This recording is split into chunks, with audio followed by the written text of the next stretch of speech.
Hello everyone, Earl Henderson, Primordial Defense. Thank you for watching. I have another Monday quarterback video for you. This Monday quarterback video is going to be slightly different than the other ones. There's not a whole lot of police footage within this video. The bulk of what this video is going to consist of is a news conference where the interim police chief and the mayor of Minneapolis discuss the body camera footage that they have decided to release in connection with a raid where the police served a search warrant and there was an officer involved shooting as a result. So I don't know at what minute mark the shooting footage will come into play, because I'm going to play this news conference footage and then I'll add in another news entities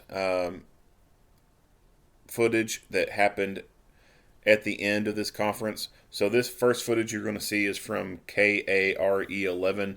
It's a news channel there in Minneapolis. When they end their footage, there's actually more that goes on towards the end of this press conference, and that comes from another source. I want to say it's NBC.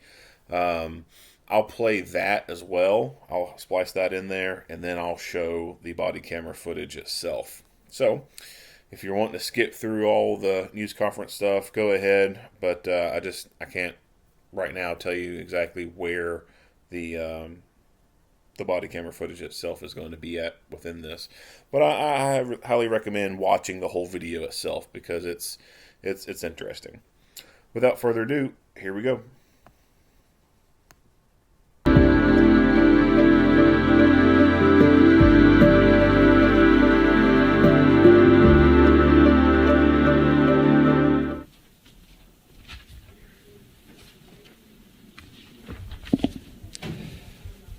Good evening. Our city has been through a lot. The pain that we've been experiencing on a weekly, if not daily basis, is only compounded by the complexities of the circumstances that we face. That's something that I've been grappling with every day, and I know people in our city have as well. Now, in grappling with it and having some of these hard discussions that we need to have, one of the first steps that is necessary is transparency, good, bad, or ugly. And in achieving transparency, it's essential, and it was essential in this case, that we release the body-worn camera footage. I do want to make sure that you understand the considerations that are in place when we release body-worn camera footage, and making sure that we're transparent every step of the way. First, prior to releasing the footage, we want to make sure that the family that is grieving has an opportunity to see it first. That is a non-negotiable for me. Second, about a year ago, we instituted a policy in place that prohibited officers involved in a critical incident from reviewing body-worn camera footage prior to giving a statement. Now, that policy in some instances is in fact trumped by the state law. The state law says that body-worn camera footage is private or non-public, unless one of several exceptions are met. Those exceptions are somewhat arbitrary and in general are to be determined by local elected officials. The state law should be changed so that there is more clarity, there is more transparency, and people throughout our city know what to expect with regards to its release. Anyone who watches these videos, no matter the circumstances, at the very least experiences a deep and unsettled feeling. It's gut-wrenching. No matter the circumstances, a man, Amir Locke, has lost his life. A family is grieving and has forever been changed. Regardless of the circumstances, we must hold those facts in our heart. This video raises about as many questions as it does answers, and those answers we need to be providing as quickly as possible through a number of investigations that are in fact already underway, whether through the Bureau of Criminal Apprehension or the St. Paul or Minneapolis police departments. We intend to get answers as quickly as possible and in transparent fashion, recognizing that as of tonight, not all of those answers can be provided. These issues are complex. And I know there are so many here that are grieving and don't care as much about the complexity because, let's face it, a man has lost his life. But it is our job, it is my job as a leader to figure it out. I do not want to put the public or our officers in harm's way. These two principles, they are not mutually exclusive. They are up to us to work together to get the necessary resources, to provide the necessary information, and to have a willingness to both ask uncomfortable questions and then receive uncomfortable answers. Truth and justice must be our guiding principles, and make no mistake that they will be. So for tonight, I know that so many people are grieving and gathering with their friends and their family. They want to process, they want to reflect the tragic events from the last few days, and they're still also feeling the grip of what our city has experienced in the form of so many crises over the last several years. Take care of each other. And from tonight, as we look ahead, we are committed to this work, to each other, and to swift transparency. And I'll pass it to our interim chief, Amelia Hoffman.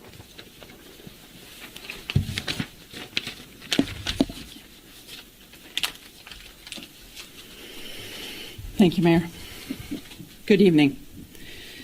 Let me first acknowledge, like Mayor Fry, the loss and pain in our community. These events unfold in seconds, but the trauma is long-lasting. A young man lost his life, and his friends and family are in mourning. Community members are in pain and have questions, and rightfully so. And the course of the lives of our officers has been changed forever. It's a sobering moment. Community trust is a public safety requirement. In Minneapolis, our community safety work is only as good as the public trust that we have built, and we have plenty of work ahead of us. Events like this tonight, as well as community conversations that I've had yesterday and today, are part of that work. The decision that we made to release this footage is not necessarily common among local governments, but I believe it is the right decision. My initial priority, like Mayor Fry's, was for the parents of this young man to be able to see this video before it was released to the public. And they had the opportunity to do so this afternoon. I'm grateful to all of the folks in the city whose work made it possible for us to release this video to you tonight, and to Mayor Fry for his partnership and his shared commitment to building public trust and rebuilding community safety. I'm under no illusion that processing this video will be easy. It won't be. It shouldn't be. These are wrenching videos to watch. They're painful. But it's necessary. And I hope that it provides some answers along with the questions. And so here is a brief recap of the events that led up to the video and the events that you saw in the video.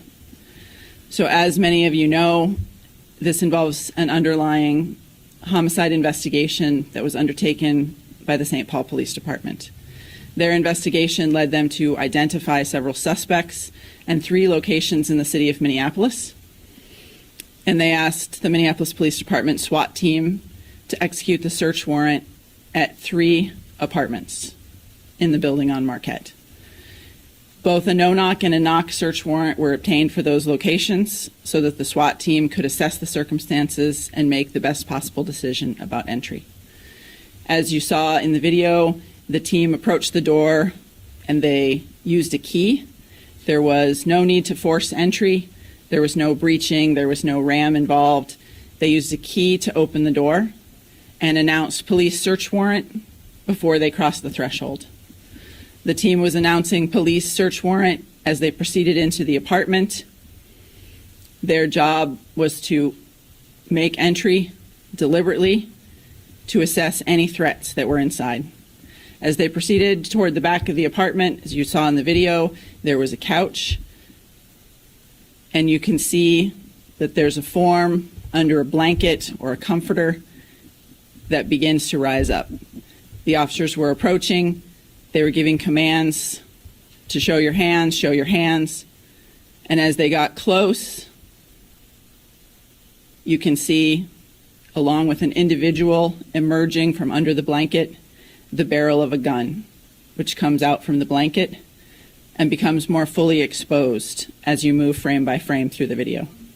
And then the still shot shows the image of the firearm in the subject's hands at the best possible moment when the lighting was fully on him. That's the moment when the officer had to make a split-second decision to assess the circumstances and determine whether he felt like there was an articulable threat, that the threat was of imminent harm, great bodily harm, or death, and that he needed to take action right then to protect himself and his partners. Ultimately, that decision of whether that threshold was met will be examined by the county attorney's office that reviews this case. The homicide investigation in St. Paul is ongoing. Mr. Locke was not named in the original search warrant, and so at this point it is unclear if or how he is connected to St. Paul's investigation, but they are continuing to work dedicatedly on that case. They were on scene.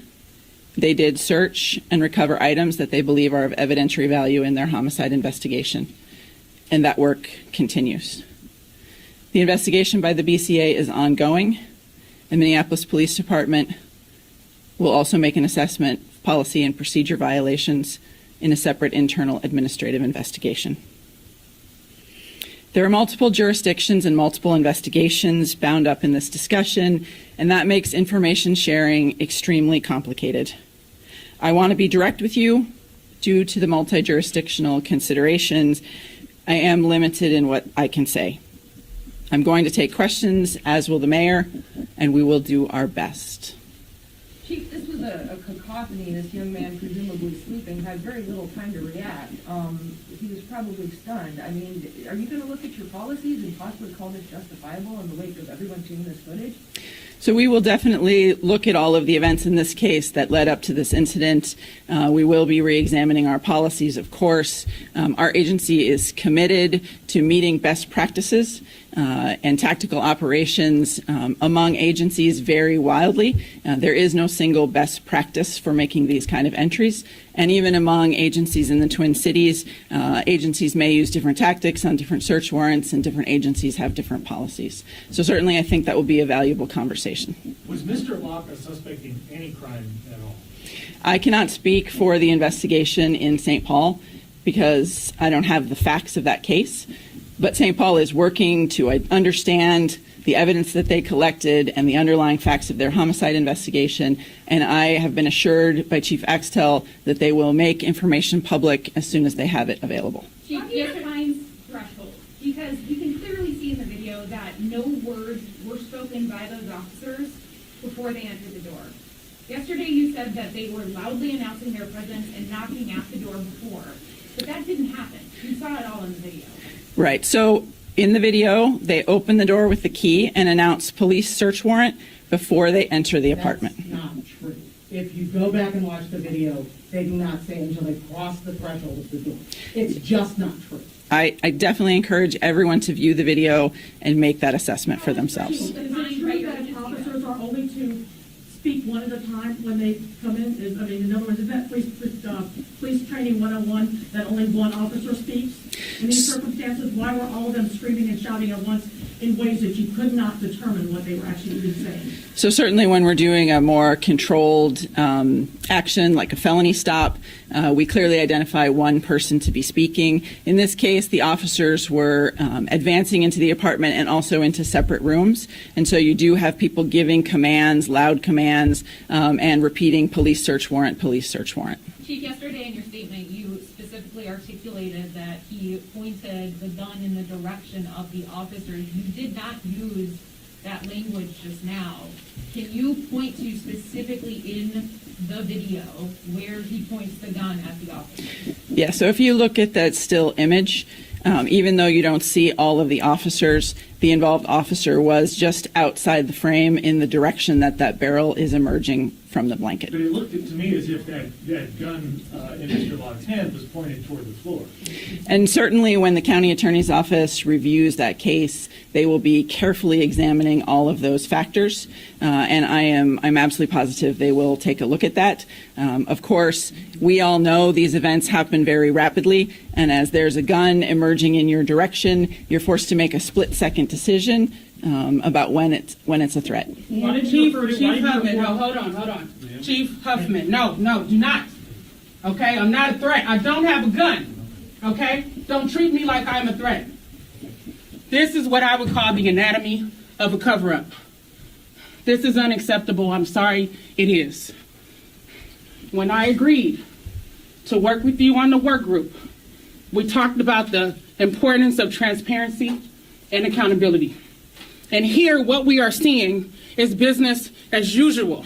And you know this, Amelia. You know this, Jacob. I don't know how you guys slept that night. I couldn't sleep at night. Tears from a mother's perspective, thinking about what happened. I saw the picture of Amir. He looks like a boy. My son is 17 years old. He has slept on his friends' couches for sleepovers. So we cannot sit here and whitewash this and pretend that it's okay. You knew that I was not going to stand for police violence and a push for accountability, yet you asked me to be a part of the work group, and I knew what I thought I was signed up for. This isn't what I signed up for. I understand if you're not comfortable having me continue to co-chair, that's your prerogative. I signed up to help bring recommendations because we're tired of being killed. We're tired of the cover-ups. We're tired of the excuses. And to hide behind the St. Paul Police Department, the deadliest police force in the state of Minnesota, is unacceptable. You all had no business agreeing to carry out a warrant, and now you're claiming that's part of their investigation. You don't know. Well, why the hell did you all sign up to do this in the first place? There was a homicide that happened at 1-something in the morning on Hennepin Avenue.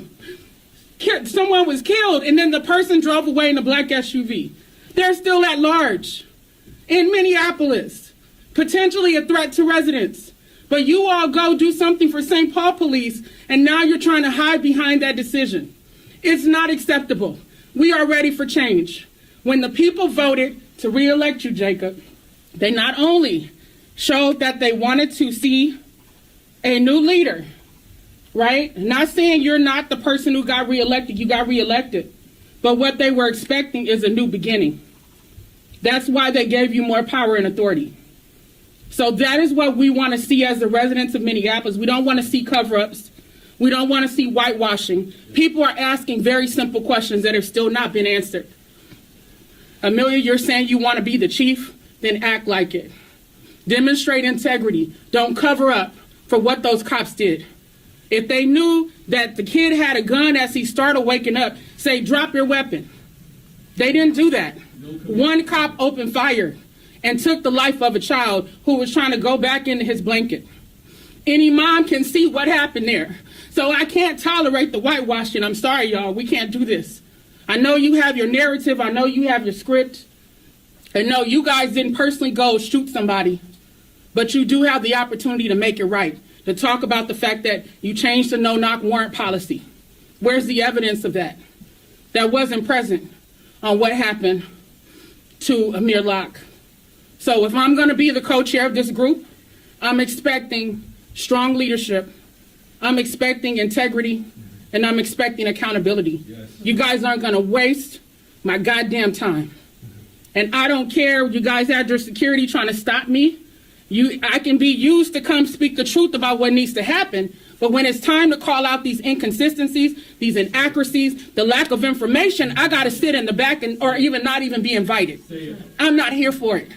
We fought too long, too hard. There's people in jail, including Cortez Rice, trying to get the court to show what's happening in the courtroom so people can see what's going on. People have put their lives on the line because we're ready for change. So we're expecting from this point forward for you guys to do something different. I'm not playing. We're not here for it. We're not here for it. I'm only committed to working on this work group if you all are committed to being honest and transparent and not covering up the bullshit. including. Thank you. Why did you release pictures of his gun, but no pictures of the gun of the officer who killed him? Why have you not released that information? You know, this man did not shoot anyone. He did not discharge his weapon. Why did you release his gun? That was a disgusting vilification of this man. That is inexcusable. It is utterly disgusting that you would release a picture of his gun, even though he never fired his weapon. And you know he didn't fire his weapon because you have both seen the video. This is the kind of lack of transparency that Nakiba is exactly talking about when you send out these sensationalistic pictures of his gun, a man who has never committed a crime, but you don't release the video, or rather the pictures of the officer's gun. So, Ms. Gross, thank you for being here. And Ms. Levy-Armstrong, thank you for your strong words. You acknowledged and rightfully pointed out that at this moment in time, we need accountability, we need leadership, and we need transparency. You asked whether we wanted you to continue as co-chair. The answer is yes. We are dead serious about seeing the necessary changes through. And the necessary changes start with being honest and transparent. That begins with all of you here today and releasing body camera footage in the immediacy so that people can see exactly what is in it, good, bad, or ugly. But it doesn't stop there. It goes on to getting the necessary facts of the case, and I know, speaking from experience, that there is an ongoing tension between getting things out quickly and getting things right. We want to get things right. We want to, excuse me, we want to gather the necessary evidence to make sure that we are not telling you something that is inaccurate now, only to correct it a day later. Why was Amir Locke referred to as a suspect? And so I'm going to ask... Why was Amir Locke referred to as a suspect in the MPD's press release? That's right. I don't know. So can you speak And to that? again, why was his gun pictures released? So if we could do one question at a time. We do want to answer the questions, but I would also prefer just to one question at a time. To your question, I do not know. Does the chief know? Can the chief answer that question? Go ahead. So yesterday, at the time that we were putting out the press release, we didn't have as much information as we have now, of course. And so it's unclear, it was certainly unclear yesterday, but it remains unclear if or how Mr. Locke is connected to St. Paul's investigation. And more information will be coming as St. Paul digs further into the case. Why did you refer to him as a suspect in a press release If you didn't know. if you That's didn't all the know? time we have, everyone. Let's call it. No. Was anyone apprehended as part of this? Also, When will you release your search warrant? how is walking out of a Search warrant. how is walking out of a press conference transparency? You are a murderer! You owe us answers. This is a shame. This is what we have been fighting against. This is what we've been fighting against since George Floyd was killed. Running away from accountability and transparency. This is shame. Residents or people in Minneapolis need to know this cannot continue. They killed a young man who was sleeping. He did not even have a chance. And for a lot of the media already shared the one where he had the gun holding it. You know, if you are anybody who's a gun owner, that if your finger is out, you are preparing, but you are not ready to fire because you don't even know who's in front of you. This young man did not have a chance. This was Breonna Taylor in Minneapolis, and even worse. And the mayor and the chief are running away from questions.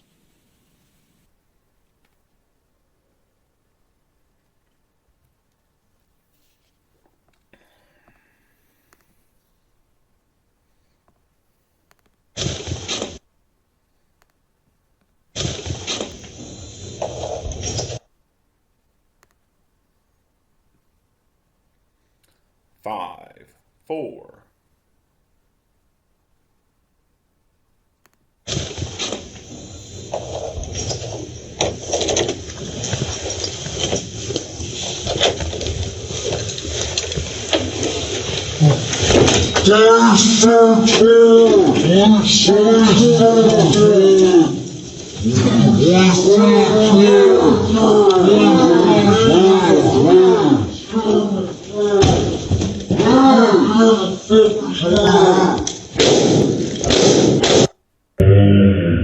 Please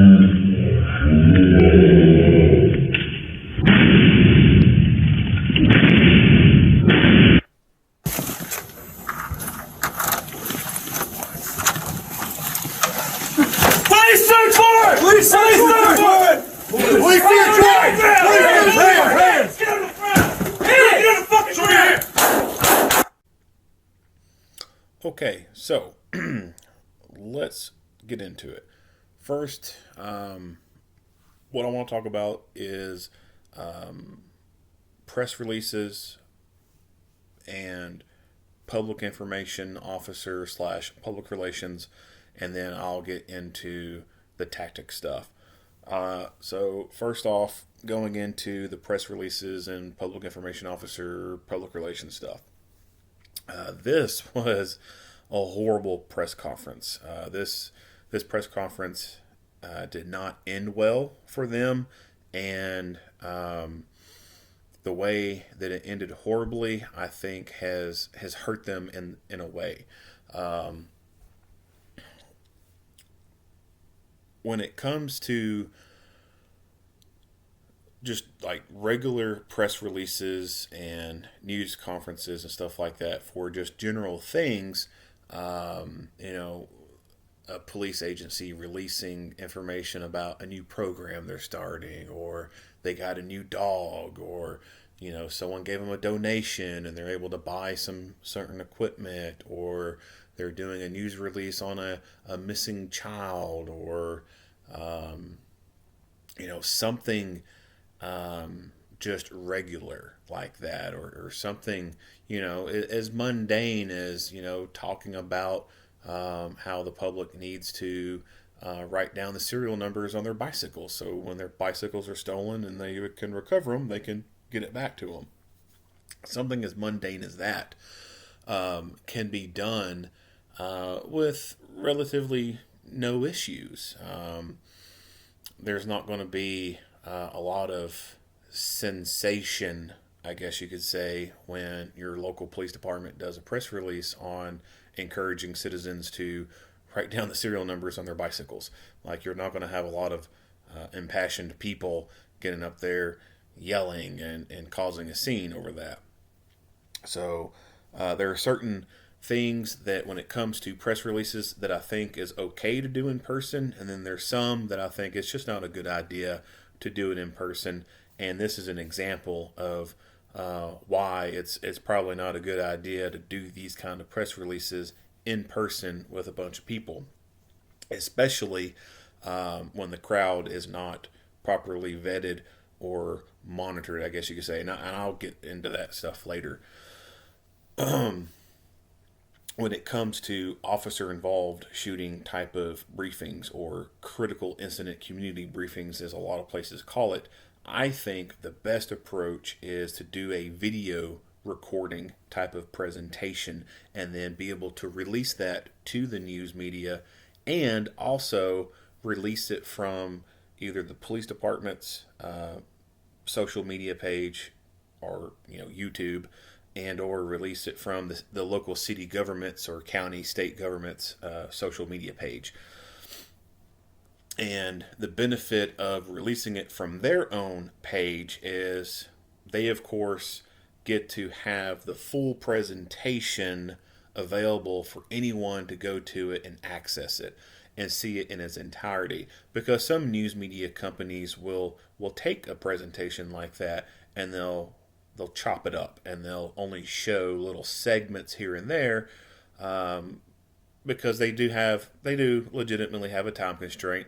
They can't do a 30-minute news broadcast for an incident like this when the police release a presentation that is 30 minutes long. They're just not going to be able to show the full entire 30 minutes in a news broadcast. They have certain time frames they have to work with. So when it comes to long presentations like that, of course they're going to chop it up. But then you also have some news reporters and news companies that they kind of have more of a left-leaning agenda, and they will purposely chop up that video and show some more of the sensational parts to really get people's hearts pumping. And so when it comes to that, that's why it's best, in my opinion, for the agency themselves to not only produce a video talking about the event, but also publish it from their end as well. Have it on their social media page on top of releasing a copy to local news or any news who calls and requests a copy of it. That way the public can at least still go back to the originating source and watch the entire video in its entirety without any snippets here and there or any interruptions. LAPD is a good example of this. If you've watched my channel long enough, you've noticed that I've got quite a few videos from LAPD, and they really do a pretty good job of creating these critical incident community briefing videos. Another agency that comes to mind is Las Vegas. They do some pretty good videos. San Antonio, I believe it is. They've got some pretty decent videos out there, or how they do their presentations. Nashville Metro actually has some decent ones. New York Police, they're okay. I think they could do better, but there's several agencies that are good examples on how they produce these critical incident community briefing videos, and there's enough of them to go around to get good ideas from. But overall, I would say that producing a video is going to be more effective, and especially when you look at some of the better examples, like going back to LAPD, they have a public information officer who it's their job to do public information stuff, and they're the ones who talk on the screen. And then during this video, they give some background information on the call. They will show relevant 911 audio tapes, radio broadcasts from dispatcher to the police, and police talking back to dispatch, or police talking to each other. They will also show an aerial map of the area to kind of give an idea of exactly where it was at. And then in some cases they can show little diagrams, more zoomed in aerial views, and then some drawings on there kind of indicating paths of travel and some key points or key locations and whatnot. And I think that those visual aids really help the viewers get a better understanding of the situation and of the whole scenario as a whole, and instead of them trying to fill in the blanks with their brain. So if you only put out so much information and you say it's a house, well, all these people are going to be envisioning different kinds of houses if you don't show what the house looks like or anything like that. So when they include those visual aids on top of showing the body cam footage, it really helps put into perspective, where the officer was at, what the conditions were like, the area, etc. I think it's just a really good visual aid in helping the viewers better understand. They can include still photographs and also video footage from the body-worn cameras, and if there are security cameras from private buildings, or even some places, the municipalities have their own monitoring cameras on light poles and stuff that they can include, and or they can also include cell phone footage taken from people in the area, and include this in a whole video presentation from start to finish. Really gives a great explanation of what occurred. Not only does it just show the body camera footage, but it gives the background information on what's going on. Police went to this house for this reason, and this is who was here. Another good thing that LAPD does, and some of these other agencies do in their critical incident briefing videos, is they will sort of also explain some of the equipment being used. For example, LAPD, if they talk about a 40 millimeter launcher or something, they kind of have like this little canned video response thing where it just shows, video images of a 40 millimeter launcher, and it explains what the 40 millimeter launcher is. It's a less lethal launcher, fires a foam projectile, etc.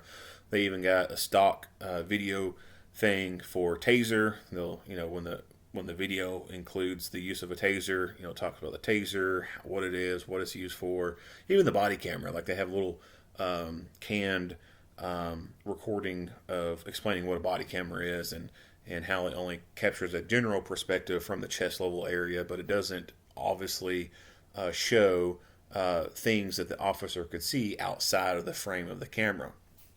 So I think those kind of things are useful for the public to know, because the public doesn't really know how body cameras work. Some people think that body cameras are recording the whole entire time. And there is, to my knowledge, there is no good body camera system out there that an officer can get and turn to record at the beginning of their shift and record through the entire shift. There might be a couple companies out there whose cameras could do that at the very beginning, but over time, as the cameras are used, the batteries are going to become worn, and those cameras are not going to last a full shift anymore. So, but that's something that general people don't know. They're not educated in these things, and they falsely believe that the cameras are always on and recording all the time, and they're not. They're in most of them are in a buffering mode, and that's kind of a form of recording, but it's not 100% hard copy recording for the entire duration of that shift. It's on a loop, basically. Like the Axon cameras can be set on buffer mode from anywhere from 10 seconds to 120 seconds. And so the standard default is 30-second buffering. So when that Axon camera is turned into the on position, it's just like taking a regular camcorder and turning the button to the on position. The camera powers up, but you're not recording yet. Well, when it's in buffering mode, it's recording and deleting in a 30-second loop. And so whenever you do hit that record button and start hard copying recording stuff, it saves that 30-second loop before the record button was hit. So that's why you see in some videos images, but you don't hear any audio, and that's the way the cameras can be configured, because it's a lot easier to save battery power when it's only needing to compute just the video part and not the audio part. And so you'll just see images instead of audio until you see a hand come into view, and then you can hear a beep, and then they've activated the camera, and then audio turns on. But anyway, a lot of people, they just don't understand how the body cameras work. So when they include that information in those videos, it's actually pretty helpful, I think. Also pretty helpful to kind of explain what a taser is and how it's utilized and what it's used for, or even the 40 millimeter launcher. So, some people, when you say they got a 40 millimeter launcher, they don't know what the hell that is. All they see is like this big green tube, and for all they know, it's a shotgun, or even the less lethal shotguns. They can, depending on the furniture that's on them, they can look like an actual real live shotgun, and technically, for the most part, they are a live shotgun. They are capable of firing live ammunition, but when they have the colored stock on them and the colored pump, in the case of like LAPD, it's like a toxic neon green kind of color. Other places use yellow stocks or orange stocks. That signifies to the user that this is a shotgun designated for less lethal only, and only has less lethal ammunition on it. But these things are very well capable of still firing live buckshot. But when general people see the outline of a shotgun and they see the pump being pumped, a lot of people might assume that's just a real live shotgun that's firing actual pellets instead of a beanbag sock. So when they do these videos and they can include information about that, it's more educational and informational for the general public who just doesn't know anything about these things. Assuming, of course, those people actually sit and watch the entire presentation and just don't skip through all the other stuff and get straight to the meat and potatoes. With a video presentation, Your information can be more clear and concise. It has all the great visual aids in there to better explain what's going on, etc. And when you compare a video presentation to a live conference like this, it's a better product to have the video when you look at public speaking. So this guy here, the mayor, the necessary information and to have ask uncomfortable questions. And so when you get into public speaking, some people are better speakers than others. And this guy, the mayor, he is a really good public speaker. Questions and then receive uncomfortable answers. Truth and justice must be our guiding principles, and make no mistake that they will be. So for tonight, I know that so many people, in comparison to the interim chief, These events unfold in seconds, but the trauma is long-lasting. A young man lost his life, and his friends and family are in mourning. Community members are in pain and have questions. Okay, well, she does okay at the beginning, but when she starts getting into the meat and potatoes, she doesn't do as well. Necessarily common among local governments, but I believe it is and his shared commitment to building public trust. And so here is a brief recap of the events that led up to the video and the events that you saw in the video.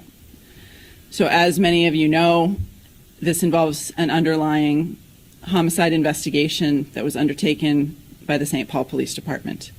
Their investigation led them to identify several, to assess the circumstances and determine whether he felt like there was an articulable threat, that the threat was of imminent harm, great bodily harm or death, and that he needed to take action right then to protect himself and his partners.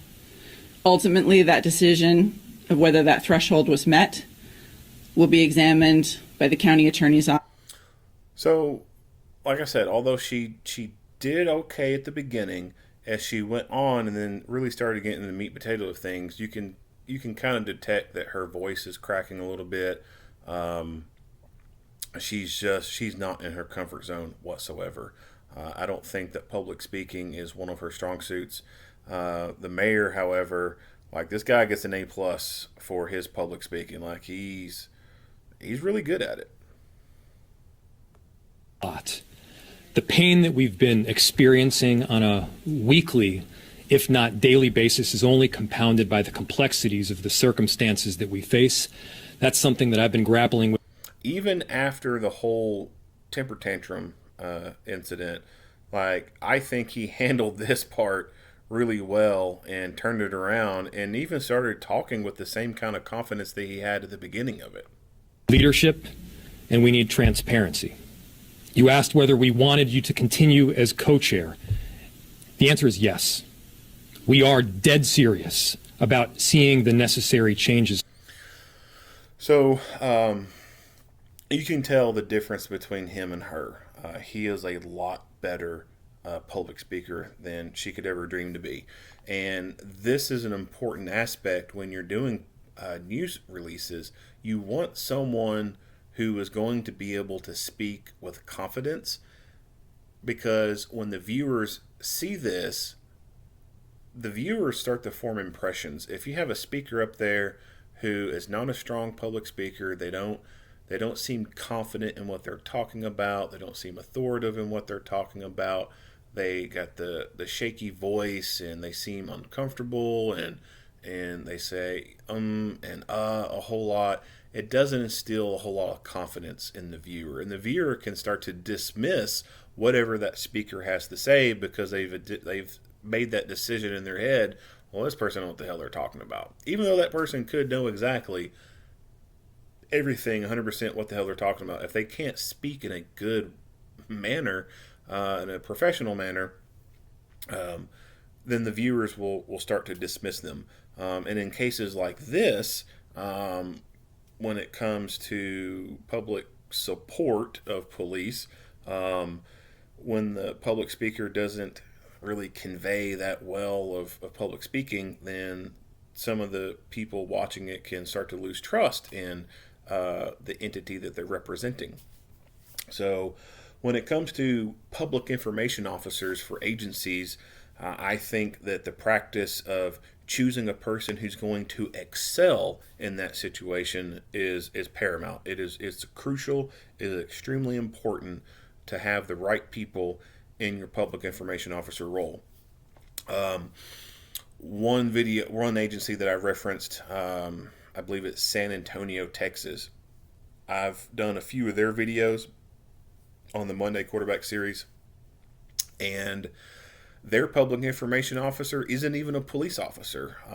It's just a young woman, and she is able to speak very well and articulate very well what's going on. Of course, it's video presentation style.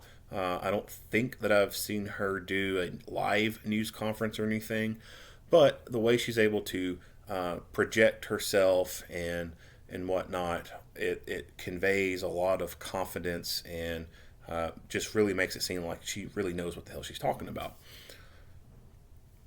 This practice of, these police agencies taking an officer who is, been on the force for a while, and they might not have a daytime patrol spot open for them, and they want to take them off nights and kind of put them on a day shift thing. Well, we got this public information office role open. We'll just put, Bob in there. He's been on the department for a while. He kind of needs this reward. He deserves it. He needs day shift. Or some agencies will fill that role with someone that they don't want on the road anymore. Like, oh, Jimmy, man, he kind of sucks. He's not a good cop. But we can't really just let him go. It's kind of hard to fire someone once they get hired. So we'll just put him in the public information office, and he can do that. Well, those are not good options. Those are horrible options, because although in some cases where that happens, they might get lucky and the person does a pretty good job of being a good public speaker, in a lot of cases that just doesn't happen. In the case of the person sucking at their job and they just want to try and take them off the road, a lot of times it just ends up that they kind of suck at the public information officer role as well. And the dudes that they end up putting in those spots because they're they've been around for a while, and it's time to give them a reward or a promotion, so to speak. Seniority does not equate to quality. Not at all. And that's a whole nother rant in and of itself. I hate places that base things off seniority. I don't care if someone's been with an agency for 15 years. If they suck at their job, they fucking suck at their job. Seniority does not mean shit in that case. But the best practice when it comes to public information officer roles is to hire the person who is going to excel at that position. The public information officer is going to have to talk to media. They're going to have to talk in public. And so it's crucial to find you a person who does really good at that. Like someone who could, if they wanted to get out of police work, could go work at a news station and be an anchor man or anchor woman. Someone who could do that kind of role and be able to seamlessly transition out of police into public spotlight or whatever. I've seen a lot of agencies try to take their chief or their assistant chief and put them in a public speaking role. Again, I don't think that always works out the best way. Some places they have the mindset of, oh, well, we'll put the chief out there and they'll be in the public spotlight. They can talk to the public. They can hear it straight from the horse's mouth. He's in charge of the police department. It's better for the chief to tell people what's going on because he's top dog. He's top brass. I kind of understand that a little bit, but at the same time, if they suck at public speaking, man, they suck at it. And if they suck at public speaking, then the people are going to form a more negative opinion about the agency or the chief person if they look stupid on TV. Even presidents. Okay, let's use presidents for example. Obama great public speaker. Like that dude, he could freaking narrate something, you know. And that's probably only the good thing I got to say about Obama is he's a really, really great public speaker. But when you take him and compare him to like Bush or something, like Bush wasn't always the greatest public speaker. He kind of stumbled on his words a whole lot. Even Trump. Trump wasn't 100% great. I think like if you were grading them on public speaking, of course, Obama will come out on top as 100%. He's just a really great public speaker. Unfortunately, that was probably his only good quality was being a great public speaker because everything else about him kind of sucked.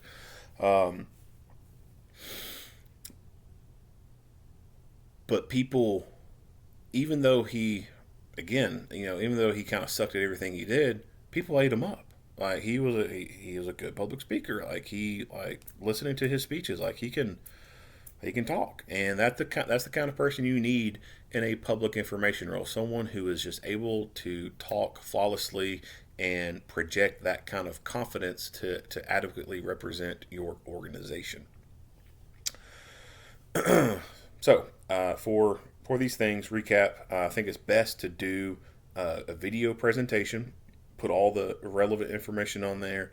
And have a good person on there to talk. Even if the agency or the local government wants the chief to be the person talking on a recorded presentation, they can do several takes until they get that person talking in a manner where they project confidence and they seem like they really know what they're talking about.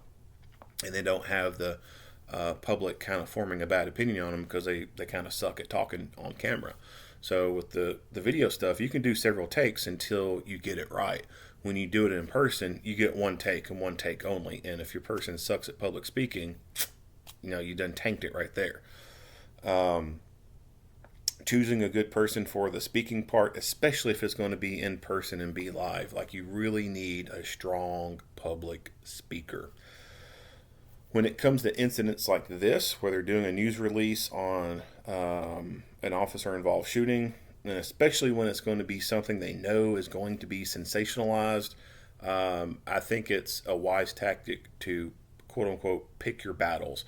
In a case like this, I think the best course of action would just produce a video, publish it from your end, and then also get it out to the media, and they can do it.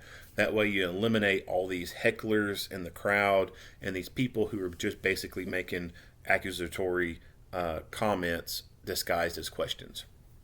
And then that's the other part too. If you're going to do a live in-person news conference, the people who are there need to be vetted, and it needs to be journalist only. So the camera never turns around and points at the crowd. But from hearing the people talk, it sounds like to me that there's a mix of news journalists and also activists. That they should have known that was going to be a recipe for disaster.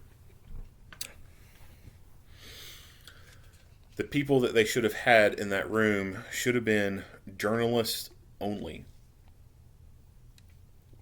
And by journalists only, I mean journalists who work for established news media organizations. And I think it's important to make that stipulation because really anybody can be a journalist. You can have all kinds of independent journalists. Anybody with a cell phone and a data plan can be a journalist when they start live streaming something. And so do you really want people like that sitting in a news conference room when one, you're going to have limited seating in there, but then two, like, do you really want that kind of person in there? When you start getting to your more established news media organizations where it's their bread and butter, that's the business, you kind of have some better, well, typically you should have some better, well-behaved journalists who aren't going to act like little toddlers. So I think the best course of action is to invite established journalists only, and these agencies can also do press release or press passes that can be be revoked at any time based on those people's behaviors. And so this could be an invitation thing only. If you're current on your press pass, then you can come on in. If you're not current on your press pass, you can't come in. You got to go somewhere else. And that would cut out the riffraff. That would cut out the heckling and the bombshell of accusations that was going on in this video, or someone hijacking the entire presentation. And when it comes to those established news media organizations, the people that they send, like, those people are going to have to keep themselves in better standing. Like, if they start acting stupid and doing some of the crap that was going on in this video, they can have their press pass revoked at any time. And then that established news media organization, if they're going to want a place at the table, then they're going to have to find someone else who is better behaved and can represent their entity a lot better, or else that entity is not going to be represented at that news conference at all until they can find someone who's well behaved. Allowing activists in a press release for an incident like this, as I said, was a recipe for disaster. They should have known this was not going to end well, and so they shouldn't even invited them anyway. When it gets to this part, where this woman hijacks the event, about when it's a threat. Chief Huffman, no, hold on. Yeah. Chief Huffman, no, do not. Okay, I'm not a threat. I don't have a gun. Okay, don't treat me like I'm a threat. I don't have a gun. I fucking hate that shit. So when she got up and she decided to hijack this news conference, this is what I would call the anatomy of a cover-up. She is basically a toddler in an adult body throwing a tantrum.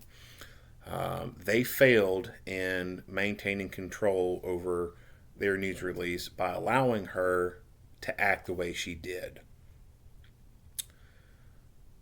They apparently had security there at this event because apparently that's who she was turning around heckling back at. They failed to do their job. The minute she got up and started to cause an issue, they should have came up there to her, asked her to sit back down. She refused to sit down, asked her to leave. She refused to leave, get her out of there. Now, that in of itself, that of course would have caused more problems within this room, because all the other people in there who were heckling and causing an issue, they of course would have jumped in and became even bigger issue. So it goes right back to, like I said earlier,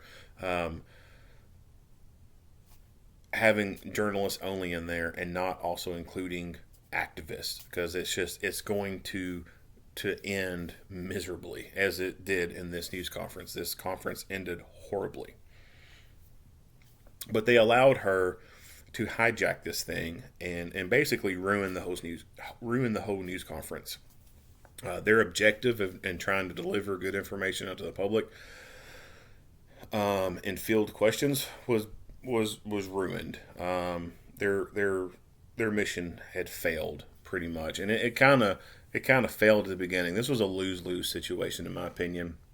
And again, they should have known this was going to happen. But instead, I guess they said, "Screw it, let's do it live," and they went ahead and did it, and it got ugly. This kind of behavior, this just getting up and bombarding, that is what we want to see as the residents of Minneapolis. We don't want to see cover-ups. We don't want to see whitewashing. People are asking very simple questions that have still not been answered. Trade integrity. Don't cover up for what those cops did. If they knew that the kid had a gun as he started So the problem waking up, say, drop your... with this kind of shit is twofold. One, I believe that this kind of temper tantrum behavior is a result of our public school system and also social media. So if you went back to the 80s and 90s when obviously, social media wasn't around.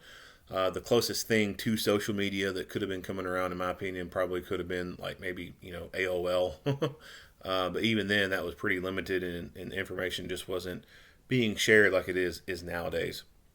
But social media, I think, has a big part in how people act like this in public. And it's because social media gives everybody a platform to be able to talk.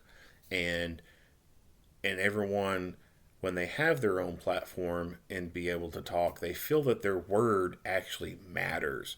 A lot of these people live in echo chambers, and of course, everything they say, all their other like-minded people show support for that, give them all the likes and all that stuff, and these people feel emboldened to continue spewing their bullshit.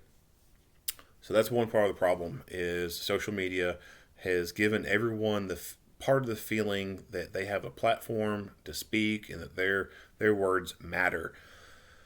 Playing into that is also our school systems and how they operate, and some of the liberal agendas and directives coming into that. So in school, modern school, there is a huge difference in how schools operate today versus how they operated back in 60s and 70s. And the biggest part of that is a lack of corporal punishment. Kids in schools nowadays can pretty much damn well act any way they want to, and there's really no real repercussions from it. A teacher can't yank their ass up out of class and drag them out and put them somewhere else. If they act super egregious, the principal is no longer able to paddle them, can't spank them, anything like that. So when you think about school for a kid, that's like 40 hours, right? That's almost like the equivalent of us going to work for 40 hours. They spend a good chunk of their life in a school setting. And then when they come home, they're only home for, a few hours here and there, and then they got to go to sleep. So they spend more time in the school setting. And when the schools are super relaxed, super liberal, and with the way things are today, everybody gets a trophy. Everyone's voice matters. Your thoughts matter. You matter. That rolled in with lack of corporal punishment, people acting however they want to in school and not being punished for it, cussing teachers out, not even doing their work, etc., and not being spanked. And then when they get home, some of their parents will perpetuate this cycle of bullshit and will take up for the kids and how they are acting in school, and will accuse the teachers of doing something wrong when the teachers are doing nothing wrong at all, and they're trying to help better the child and make them a better person. So it is a combination of things, but the biggest ones, I think, is how our schools operate and also social media. I think that has a big, significant role in why people act like this now. You would not see many people acting like this several years back, because back then people had a little bit more sense. People knew that if you acted stupid, there's going to be repercussions. And now people don't worry about repercussions. What's this woman afraid of? Is she afraid of this police chief snatching her ass up and dragging her out of this thing when she refused to go sit down? No, she's not afraid of that, because she knows this police chief is not going to do anything. They, in my opinion, for this municipality here, I think they chose this woman as the interim chief because they know she's a puppet. They know that she's going to go along with what they want, and they want someone like that. And she's already showed through her lack of great public speaking that she's not a very strong person. I can guarantee you that she probably doesn't do well on the streets. I seriously doubt that you could send her off into the worst part of Minneapolis and she'd be able to do her job effectively. She's she does not strike me as a strong person. And people pick up on that easily. People pick up on that super quick. If you're going to be able to try a person or not. I mean, that's just basic human behavior. That's basic animal behavior. Like, you can look at a person and be like, yeah, I can take them, or yeah, I can push the envelope with this person. Just like how students do in school with their teachers. They know which teachers they can push a little bit further, which ones they can take on, and which ones they know are not going to be putting up with any bullshit. Same people do the thing with police. There are certain police, they know they can take it a little bit further. They know they can take them. And then there's some police, they look at them, they know there's no way in hell they're going to take that person. It's just, just basic social interactions. And she can tell this. She knows that they're not going to do anything to her. She feels confident and emboldened that she can go up there, interrupt this whole process, and these two are not going to do a damn thing about it. The mayor, even though he is a good, strong public speaker, you can tell that he ain't about anything. He's not going to go do anything stupid, do anything hands-on. For lack of a better word, you can tell he's a bitch. So, someone like this, they obviously have no fear of any repercussions whatsoever going up and hijacking a news release like this. Like I said, I think the problem with it is it's multifaceted, but I think the bulk of it is social media and how our schools are nowadays. We're just breeding people who think that their opinion matters. Not every person's opinion matters. Not every person's word, their voice matters. There are some people whose opinions and words don't need to count for shit. The way I see some of this stuff going on here in society is, think of it as like a school. We have in society the kindergartners trying to take over control and change the rules of the schoolhouse to better reflect what they want. And the teachers are standing by entertaining this shit and saying, oh yeah, your voice matters. Your voice matters. Yeah, we believe what you say. And then actually going along with some of it and changing some of the rules.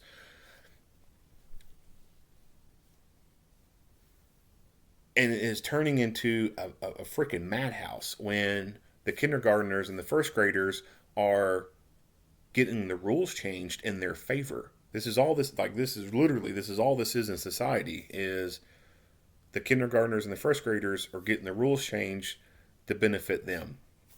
And although it's benefiting them, it is hurting the entire school, is hurting the control of that school. And eventually the school is going to collapse. It's not going to be able to sustain for a long period of time when the rules are being changed to benefit the little ones who have no disregard for any of the important stuff that needs to be going on. So, like some of these people who think that it's a good idea to let a 3-year-old decide what their sexual identity is going to be. The only fucking decision a 3-year-old needs to be making is what fucking flavor ice cream they want. Like, they don't need to be deciding what their sexual identity is. That's ludicrous. I mean, would you let a 4-year-old make some financial decisions for you? No, you would not let a 4-year-old give you financial advice. But that's what's happening in society, is we are taking people who are the equivalent of a fucking 4-year-old and we're entertaining what their thoughts are. And then when there's a bunch of them all together and they start voting for shit and getting rules changed, and we allow this shit to go on, eventually we're going to lose control over the classroom by continuing to allow the kindergartners and the first graders to change the rules and have things in their favor. We are en route to total chaos and a collapse of society with the route and the rate that we're going.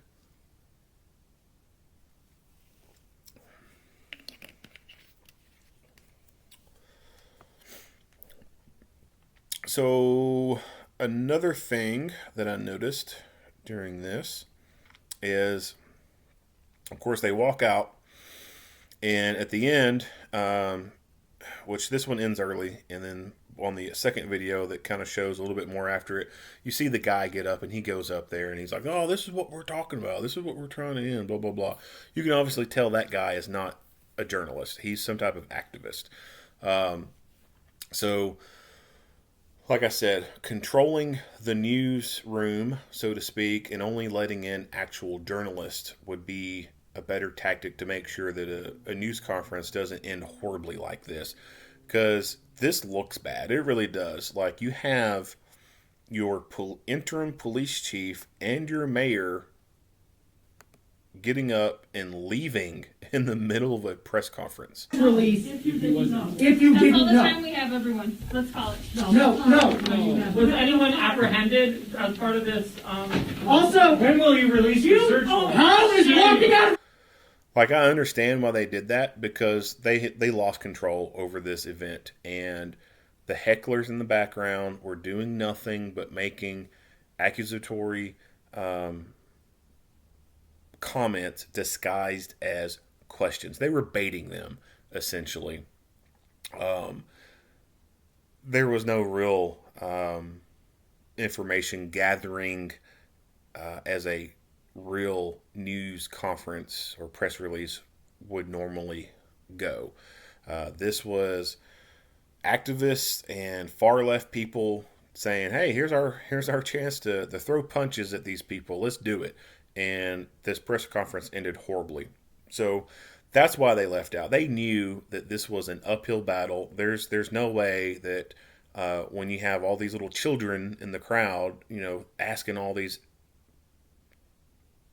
saying all these things disguised as questions, there's no way you can get on top of that. There's no way they're going to be able to regain control over this press release and turn it into their favor and get themselves back behind the steering wheel. Like, it's gone. They've lost control.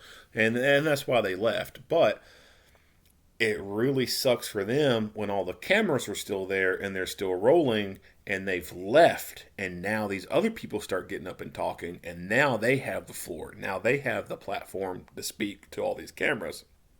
And it just makes them look bad. Like, it makes them look like buffoons, really. They have no control over what's going on. And then for the people who might be on the fence a little bit, like, I don't know if this is an actual cover-up or not, or, I don't know. Well, stuff like this could really change people's opinions. Like, oh my God, like, they're right. Like, this is a cover-up. Like, they can't even stand there and answer questions. They have to leave. So it doesn't help their case any at all when it comes to that. Like, this is, like I said, this is a great example of how a press release should never go. So when it comes to these officer-involved shooting press releases, in my opinion, the best thing for the local police, sheriff, state police, whatever body of government is involved in this, the best thing I think that they can do is create a video presentation on the matter, be able to provide good, clear, and concise information in this, have a good speaking person who can convey that confidence and actually project to the viewers, what they know they're talking about, and instill that confidence for those viewers. Push it out on their end, on their social media. That way people can go and look at the entire thing without the news media only showing snippets of it. And then also on top of that, giving out to the news media so they can disseminate it out to the public. Holding in-person releases like this needs to be a carefully planned thing, and only vetted, established news media organizations should be allowed in the press conference area, and the people who are going to be allowed in there need to be there on a what's the word I'm looking for?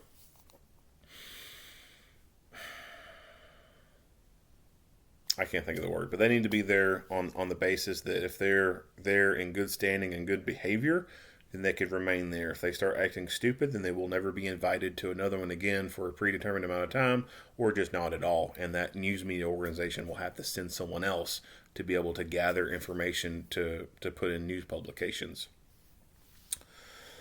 So that's it on my thoughts on the news release itself. Now I'm going to go into the tactics and the shooting itself.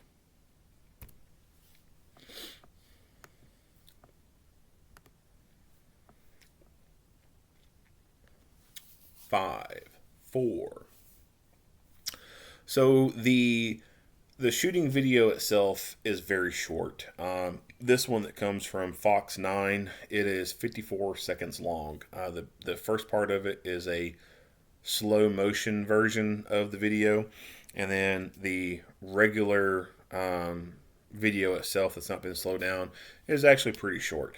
So to my knowledge, this is the only footage that has been released. They did release some photos of the gun. There's 2 photos that I'm aware of where they show the picture of the gun in a cardboard evidence box, and then they show a picture of the magazine with the bullets in it. Those photos and this footage are the only thing that I'm aware of that exists right now that's in public domain. And this footage I cannot find from any governmental entity on social media in Minneapolis. I can't find it through any St. Paul stuff. I can't find it through any Minneapolis stuff. It looks like they provided these videos to the news media organizations upon request. And that goes back to what I said when it's a good idea for press releases for the government of body to publish that stuff on their own social media. That way people can go back and get the full-length video. For all I know, there could be more footage than this. It's just that the news company that I found that has a longer segment of this video, this is as much as they want to show. There are other news media organizations that I've looked for or found when I was looking for this video, and they had a lot shorter video segments, like the 10 seconds long or something like that. This one's 54 seconds long. But again, I don't know if there is more video that is there to be seen. It's just that they're not showing it.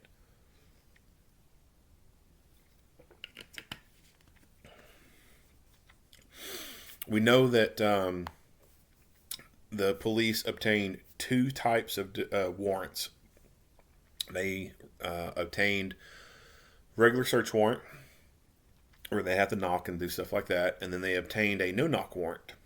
And they did that with the intent of being able to make a decision on the scene on which one they would want to be able to execute. So if they wanted to, they could have stood there and knocked on this door and said, "Police, open the door, we're serving a search warrant," and waited. Or they could have used the no-knock warrant, which is what they decided to go ahead and go with. The decisions behind why they did it aren't 100% fully known. There's no paperwork that I'm aware of that has been released to the public about this. So basically, the only thing that I know of at this point is what was in that press release that ended early and horribly bad. But I would suspect that the reason they decided to choose the no-knock warrant option is because they are dealing with an investigation relating to a homicide. And generally, when you're dealing with people who've been involved in a homicide, they have shown that they're capable of killing. And they are armed. And it would stand to a reasonable person that if they've killed someone, what's it going to matter to them if they kill a police officer trying to catch them? Like, they've already got 1 murder charge. What's 2 going to hurt? Like, they're done with at this point, right? So it would make better sense to me if they're trying to catch a murder suspect, not to do a knock. Because what happens when they start knocking on the door looking for a murder suspect? Well, that murder suspect can start shooting through that door and hitting officers, or take up a position of vantage inside the dwelling. And as soon as they start coming through that door, they're in a bottleneck. They're going to be ambushed. So it makes better sense when trying to find a murder suspect to do a no-knock warrant. That way you can catch them by surprise and overwhelm them to where they will surrender instead of fight. So that would be my assumption on why they decided to do the no-knock. In the case for, like, finding drugs and other stuff like that, no knocks are used in those kind of situations to make sure that the suspects don't go flush the drugs down the toilet or flush other evidence down the toilet, which happens a lot. But the obvious in this one, the person they're looking for has already committed a murder and they're armed and dangerous, and you just can't. If they were going to go into police custody peacefully, they would have just went to the police station and turned themselves in. Obviously, the person in this case has not done that, at least not up until this point. And so they're still looking for the person. And any reasonable person, I think, would say if the police are looking for a person who has committed murder, that person could be more inclined to want to shoot it out with the police to try to escape, or just go ahead and die by suicide by police, because they know they're not getting out of jail anytime soon. They're going to be spending a good majority of their life or their entire life in jail, and that is motivation for someone to take the risk to shoot it out with police to try and escape, or just say, hell, that's it, I'm done, I've been cornered, I don't want to go to jail and sit in a concrete room for the rest of my life, I'm going ahead and die now, let's do this. So that would be my suspicion on why they decided to go with the no-knock option. And when it comes to the no-knock option, in that conference, people were talking about, well, they didn't announce themselves before they went in, blah, blah, blah, blah, blah, blah. I think that's kind of a moot point. They do announce themselves before they go fully all the way into the room. It's not like they opened the door, started creeping through the house in the hallway, and then decided to start announcing themselves. I mean, basically, right after that door opens, they start announcing themselves. And the crowd that was trying to argue otherwise, they're just trying to argue otherwise because they're anti-police anyway, and they're just they're grasping for straws, they're poking at little things, trying to say the police were in the wrong in this scenario. But they get the door open and they start announcing themselves. Now, what's interesting is they have a key to this door. That makes things a lot easier. I, for one, would like to know more information about how they obtained this key. Did they get this key from the apartment manager? Did they get this key from someone who is associated with this room? Like, did they intercept someone going back up to the room and then took the key from them? That's the kind of information that, out of my curiosity's sake, I would like to know.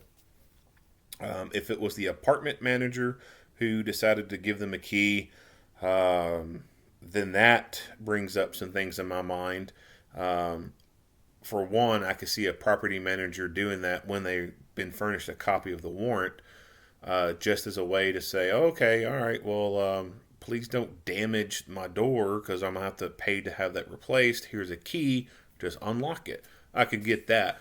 However, in that same context there, like, if that went on, then those officers were putting a lot of trust into this apartment manager by sharing information with them on what apartment they were going to be going into, and hoping like hell that person didn't know the people in there and was going to forewarn them the police were coming up. I would hope that if they approached the apartment manager, said they had a search warrant for a room and wanted the key to it, that when they left, they kept an officer there with the apartment manager to make sure that they didn't get on their phone and start calling someone to say, hey, the police are coming up to your room. You might want to flush your stuff. if they met with the apartment manager, gave them the information, got the key, and then walked away and left them to themselves, I would be kind of concerned about that activity, because that could really put some people in danger. I know that all apartment complexes, they're all ran differently. A lot of apartment complexes will utilize a company to do the management aspect of it. It's basically they hire a management company and they'll come in, they'll run the apartment complex for the owner. Some apartment complexes, the owners have a more direct involvement in it, and they do the hiring of certain managers and stuff like that, in-house and etc. Or some of the owners themselves do a lot of the managing themselves. So if it was, the owner, and the police have had dealings with the owner before, and they knew this person and thought they were trustworthy, I could see that.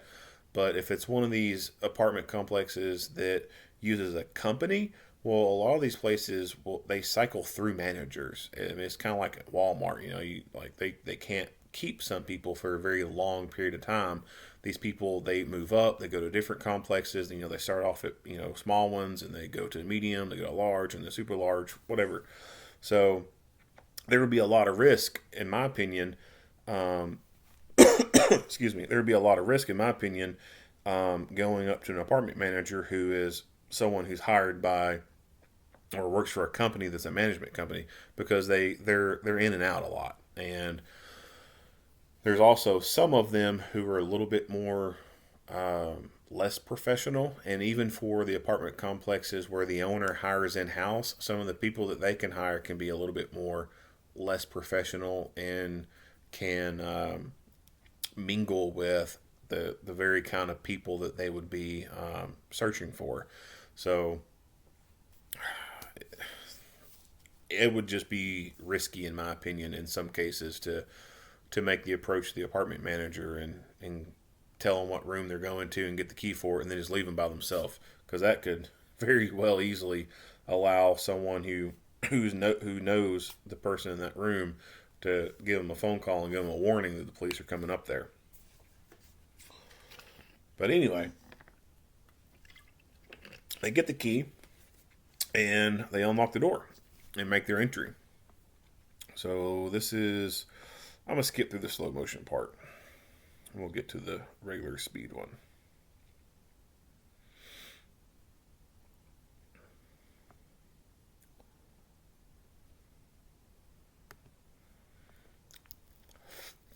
All right.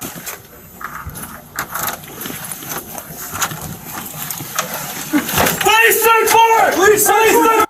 So that was very quick, but he opens the door and he pushes it open, and as they start to move, they start yelling, "Police search warrant."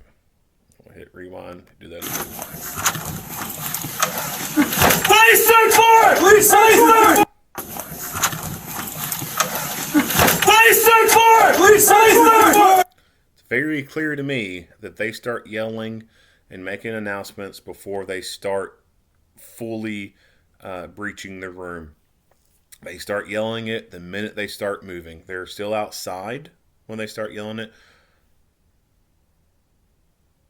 This is not a case of them sneaking into the hallway in different parts of the room without saying a word and then saying something. Like, they announced themselves before they started going in. And again, like I said, the hecklers in the crowd and the people in the comment section all talking about this, they're anti-police to begin with. And a lot of these videos, when they show what goes on and it exonerates the police and shows that they did what they're supposed to do, they still pick at these little things, these little gray areas. And hell, even not even gray areas, they still, even when it fully shows exoneration, they still will say the police are murderous and they're killers. But this shows undoubtedly that they announced themselves before making full entry into this room or into this apartment. And like I was saying earlier, they are dealing with a homicide case. If you yourself was tasked to go find a person who is running on the run, they're trying to evade capture, and they killed someone, and it was your job to go put handcuffs on them and bring them in, and you had a pretty good idea of where they were, and you had to go to the dwelling where they could be, would you feel more comfortable knocking on that door several times and waiting a long period of time before going into the place and potentially walk into a planned ambush? Or would you rather have a key to the room, open the door, and then swiftly move in, start yelling, and catch that person by surprise before they could have any opportunity to plan an ambush? I don't know about you, but I would choose option B. I would choose to get in as quick as I could before they could ever plan some type of ambush on a team trying to come in. So I can't fault them for choosing the no-knock option. It is a safer option. They are uniformed. They have patches on their sleeves, which we don't get to see very well. The front of them, but we can see the patches on the back that say police. So you would have to think that the front of the vest either says the same thing or at least has a badge on there. They've got these vests on. They've got helmets on. They've got full belts on, thigh rigs on. Like, there's no mistaking. This is the police. If you were to cover up these police patches or take these police patches off, they would still potentially look like police. And or they could look like security. Tacked out security. Inside joke. Or they could look like private contractors overseas. But we obviously know this isn't overseas. This is here in U.S. And the way they are dressed, there's no mistaking that they're the police. So they're very well marked, very well identified, and they are continuously yelling very loudly, police, police, police, search warrant, police, search warrant. There's no mistaking that they're the police. Now, some of the arguments that I've seen people say is, well, anybody can buy this stuff. Anyone can come in and say they're the police. Yeah, you're exactly right. And that has happened before in some cases. There have been criminals who have gone and robbed the other drug man by pretending to be the police. Absolutely, that happens. Or some cases they do home invasions in some places and pretend to be the police. But when you look at the numbers, that stuff is not happening like wildfire. Like, you're not seeing, you're not seeing every week a group of people impersonating police, busting into people's houses and stealing their shit. On that same notion, you're not seeing every week a raid like this occurring and someone being killed. Going back to the argument that, anyone can buy this gear and do something like this to trick somebody. Like I said, you don't see in the news a group of people impersonating a SWAT team, breaking into someone's house and stealing all their shit or kidnapping them. Like, you just don't see that on the news every single week. Although it has happened in some places, it's not something like it is a real credible potential threat. Like, it's not likely that you have more chances of being struck by lightning than you would having a group of people bust down your door pretending to be the police. It's just not a likely thing to happen. In the cases where, and I don't know all of the cases, but in some of the cases I know where these things have happened, these things have occurred with questionable people, like the victims being questionable people, like they're being, it's a drug house, they got drugs in there, and some of the people go in there pretending to be the police just to take the drugs from them. Or it's people associated with other questionable people. I'm sure that in the few amount of incidences where this kind of thing has occurred, there were just regular plain Jane people who had a home invasion occur, and someone came in and stole all their stuff. Not saying that's never happened; it probably has happened. But of the good ones that I've heard about, or a good amount of ones I've heard about, it's always been like questionable kind of people.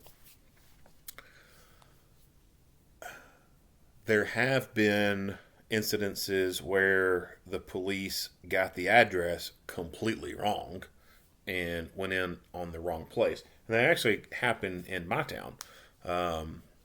The city police department was looking for a person, and I never forgot the details of who they was looking for and why.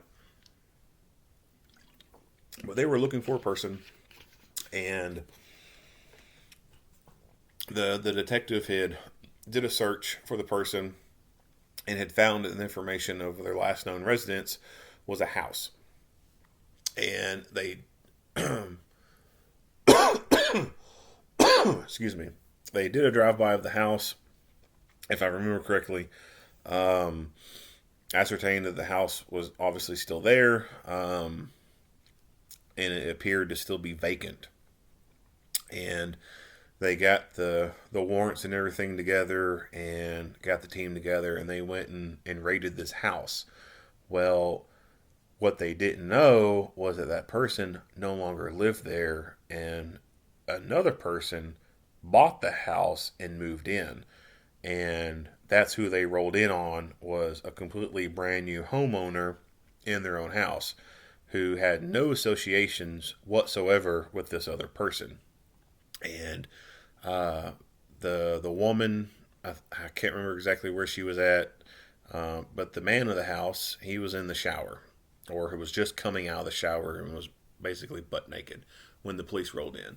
And this was a guy that I know, and he was he's a veteran, and we've talked about it before after it happened, and things could have been a lot different had he been in his room and the door crashed down and he was with his rifle. It could have turned into a very bad moment. Those situations have occurred before in the past, and they can still occur in the future. But again, like, it's not like that stuff happens every single day of the week. It's not like you hear it in the news every week. I'm going to go out on a limb and say that you probably have a higher chance of being struck by lightning than the police getting the wrong address or the wrong information and busting down your door and coming in after you. Not saying it's never happened. It has happened. But it's just not something that happens so much that there is a huge concern for it.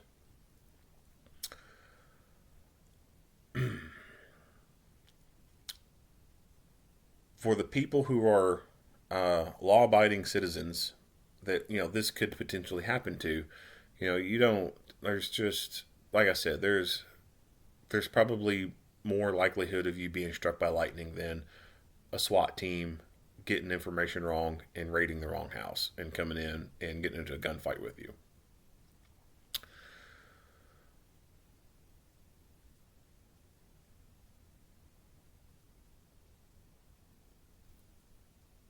The thoughts that come to my mind, if for whatever reason a SWAT team misidentified my house, or I had wrong information. Like, for me in my situation, there's no way they're going to misidentify my house. It's been years since anyone else has lived in this house. It's not a recent move in or anything. It's been well over a decade. So there's really no misidentifying, like, oh, well, someone used to live here. And even if it was someone that used to live here, like, it wasn't a stupid person that used to live here before, an older person, not involved in anything at all. So my circumstances, the way they exist, that kind of thing happening is just damn near impossible. Like, it just can't happen. And even then, there's some indicators outside the house, like if someone rolled up and, saw my work vehicle in the driveway, they're going to be like, oh, we think we're at the wrong place. Like there's no likelihood of us needing to go breach entry into this house with this kind of work vehicle out in the driveway. Like things aren't adding up. So, but obviously there's, not a lot of people in those same kind of circumstances. But for me, if I was in my room and I hear the door bust down and I start hearing people yelling, well, I'm going to start yelling back. Especially if I hear them yelling, police, search warrant, police, search warrant. I'm going to yell, I've got a gun, don't come any closer.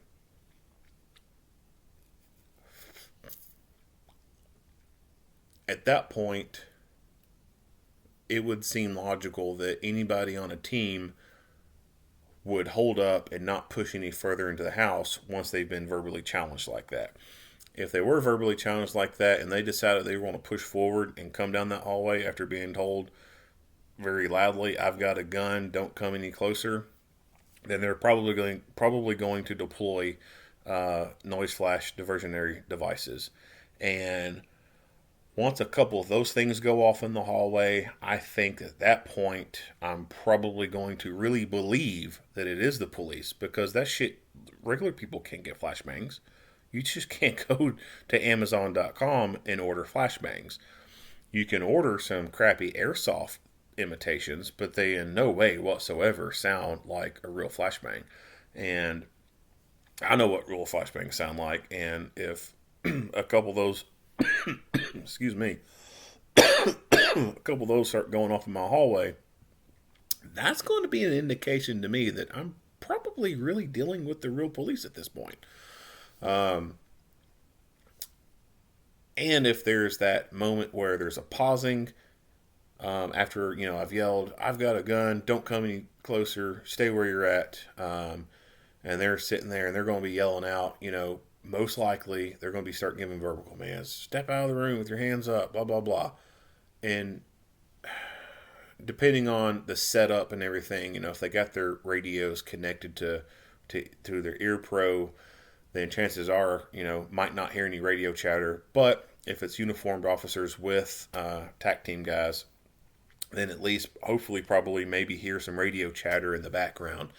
And that in itself could also be an indication that the people that I'm hearing down the hall are actual real police. But if it's going to be a full team and they got all their radio comms going through the ear pro, you're not going to hear any radio chatter.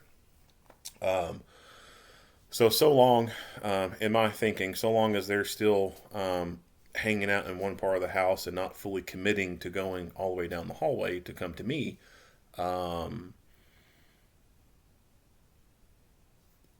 would envision saying, I'm going to call dispatch and verify that's who you are. And get on the phone with the dispatcher, and they're like, yeah, we got a SWAT team in your house, you better surrender. Then obviously at that point, you're going to know. But also knowing SWAT tactics and everything, even if, if they made entry either at the front door or back door, and I hear that door busting and caving in, and I can yell out, when I hear them yelling, police, search warrant, whatever, and I yell out, I've got a gun, don't come down this hallway, don't come any closer, I'll shoot. And they pause before going all the way down, because most reasonable people aren't going to go down a hallway when someone says they got a gun. If they don't start throwing flashbangs and doing a hard push, then there's also the very high chance or likelihood that if they know what room or suspect what room I could be sleeping in, they'll start breaching the windows at my room and start throwing in flashbangs at that point. And then that's still going to be a pretty strong indication that the people that I'm dealing with probably really are the police.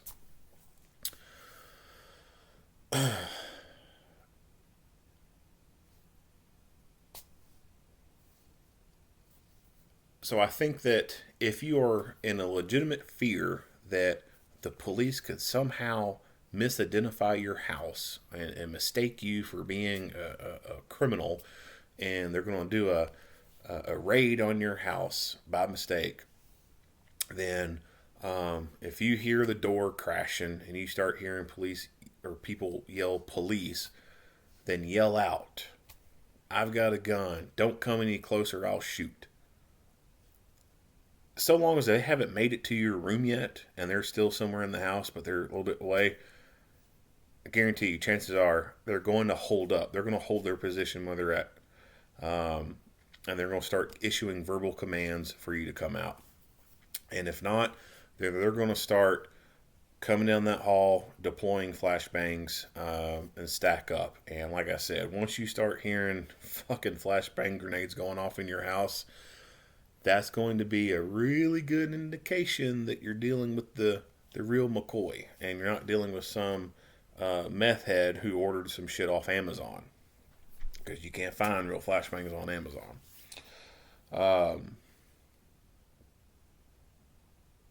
But going back to what I said way earlier, like the likelihood of a botched raid occurring where they find the wrong house, it's such a low chance of it occurring that I think you probably have a higher chance of being struck by lightning. You definitely 100% sure have a higher chance of dying in a traffic crash.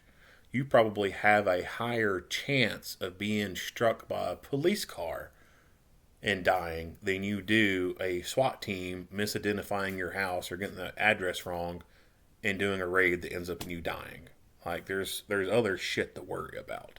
And this is one of those things I just don't think is something high on my list to worry about. And for most people, I don't think it's high on their list to worry about. Now, if you live in a crappy ass apartment and there's like known drug people there and the police are, at your apartment complex a lot, but you're a law-abiding citizen and there's nothing wrong with you, I could understand maybe your risk or your thought process of saying you're a higher risk of something like this happening, or not something like this, because they are at the right place. But if you would believe or have a fear that they could get your apartment number wrong and they meant to go in this other apartment but they accidentally came into yours, like I could understand maybe why you have that concern. My advice to you is go find another apartment complex or get somewhere else to live that doesn't have so much police activity going on there. If you're staying in a place where the block is hot, get the hell out of there.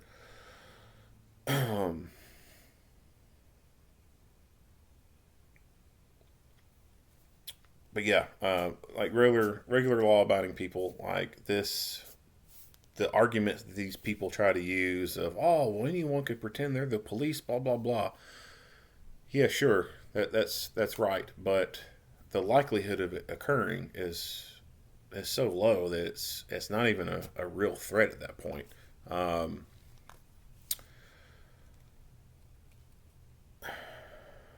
The people who are most likely to be the recipients of a SWAT raid, they know who they are, and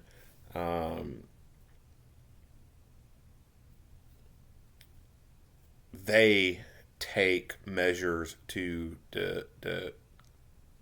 put themselves in a manner to defend themselves from the police to try to escape. So there was another video,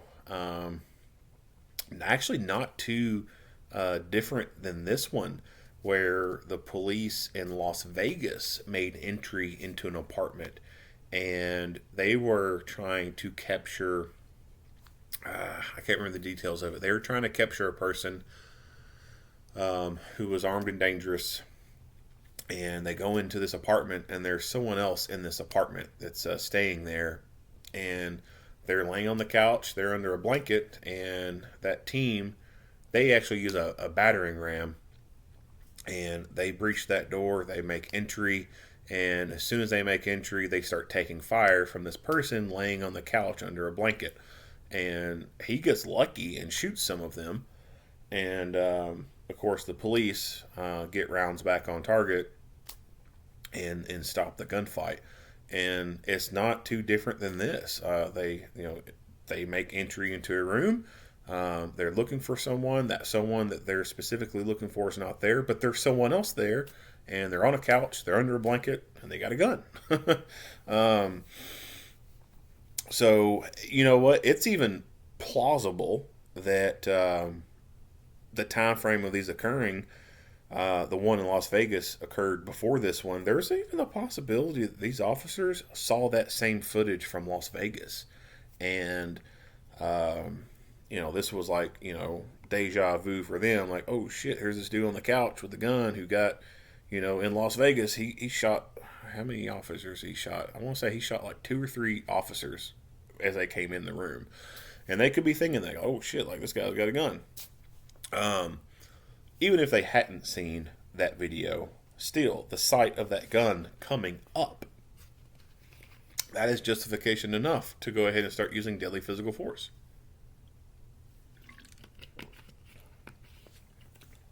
You can't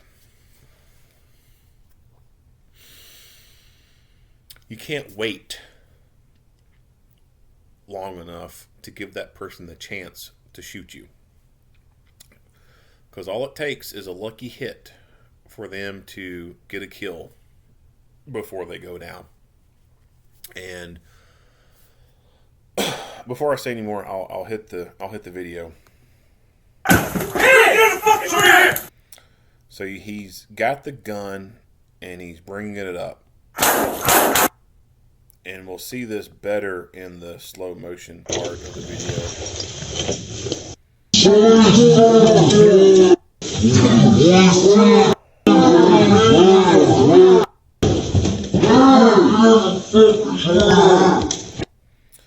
Well, he's got it right there. We'll back it up again. So you see it right there. He's got the gun. He's grabbed it off this little... I'm assuming he's grabbed it off this little thing. I seriously doubt this dude was sleeping with it in his hand. I mean, it's possible he was sleeping with it in his hand. I just don't think it's very likely. Even I, as a gun person, like, I don't sleep with a gun in my hand. I don't sleep with a gun under my pillow. Like, that shit's unsafe.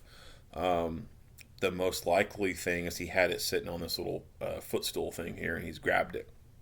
Now, interestingly enough, he does have great trigger discipline. His finger is indexed up on the frame. He doesn't have it anywhere in the trigger guard. He is in the midst of getting up and moving with this thing. So I freeze framed it right here because you can see it clearly, plain as day. He's got the gun in his hand. So let's back it up. He's got the gun. At that point, they start using deadly physical force. They've already seen the gun. Back it up, and I'll pause it. Boom. Gun right there. At this point, you can't wait an extra 2 seconds to see if this guy's going to shoot or not. That is an unnecessary risk. That is a dangerous risk to when someone is moving this quickly and then grabbing a gun, and this gun is coming in an upward motion. You can't risk it waiting a couple extra seconds to see whether or not that person is going to shoot or not. By waiting a couple extra seconds, he could get a lucky round or 2 off before they put enough rounds in him to incapacitate him. And with the gun that he had an FN-57. And the ammo that he had in there was the cartridge itself, just the regular cartridge. It is capable of defeating body armor. It is a hot little round. It's almost similar to a rifle round, I guess you could say. Of course, soft armor vests are only rated for certain calibers, and it's mostly your standard pistol calibers like 9mm, 40, 45, 357, 44, and it can actually even stop shotgun pellet and slug. It will not stop rifle at all. Rifle rounds will go through soft armor like warm knife through warm butter. It's just, it goes through them super easy. The cartridge that he has, although he has a handgun, the cartridge itself is a 5.7 by 28 millimeter, and it's a fast little round. It's almost like a rifle round in a sense, and it will very easily defeat body armor. It'll go right through it. Now, them in the heat of the moment, I highly doubt any of them recognized it was a FN 5.7 and it was capable of penetrating armor. But the point I'm trying to make is, if they had waited a couple extra seconds and this guy decided that he was going to shoot them, well, it would have most likely defeated their soft armor. Now, he also could have decided that he was not going to shoot him. He was going to be like, oh shit, this really is the police. They're not here to pretend to be the police and rob me. I better put my gun down. It could have went either way. We don't know. This is how the situation ended. But if they had waited, like people said they should have. They should have waited before they shot. If they actually did wait, and in this movement that he's doing, he comes up and he decides to fire, those rounds in his gun are going to go through their soft armor super easy. And the VMAX bullet that he had in there, the blue tip, those are used for competition and hunting, and they're very capable of going through armor, because they are very, very similar to a rifle cartridge. They're moving very fast, faster than a 9mm.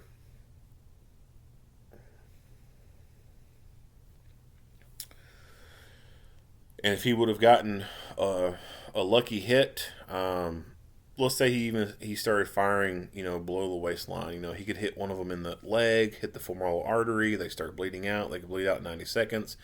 Going up, if he fires into the pelvis, hitting the pelvic girdle area, a bunch of arteries in there, they could bleed out. If he went, if he got rounds to hit higher, and all these officers had was soft armor, they didn't have a ceramic plate in the center of their chest, then that round would go right through that front panel of their soft armor and go into their heart or their lung, and they would have died. And we would be dealing with a dead police officer and a dead person in a search warrant raid. So, as crappy of a situation that it is, I would just rather not lose a police officer. Losing police officers is like losing your white blood cells. It's not good for you. And of course, everyone, when you look at the news articles and see people in the comments section on this incident, people were pointing out that he was licensed to carry. He had a permit to carry. To my knowledge, only the family has said that. I don't know if the Minneapolis police have released any information indicating that he does have a permit to carry. I did some light searching for Minnesota gun laws,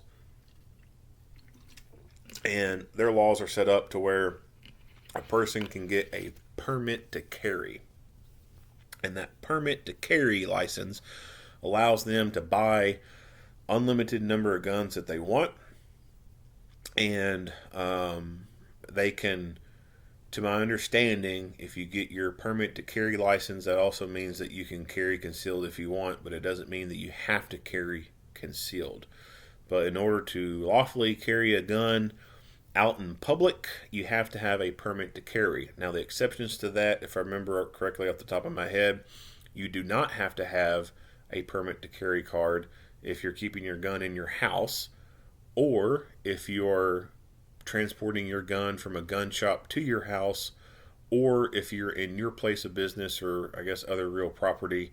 You don't have to have a permit to carry, and you don't have to have a permit to carry if you're transporting your gun back and forth to your house, to your business, or to a shooting range. And I could be wrong on the shooting range part. But it also talks about in there, if you're transporting your gun, it needs to be in a trunk or in a locked case, something of that nature. So their laws are definitely a lot different than Kentucky laws, but it seems like once you get a permit to carry license,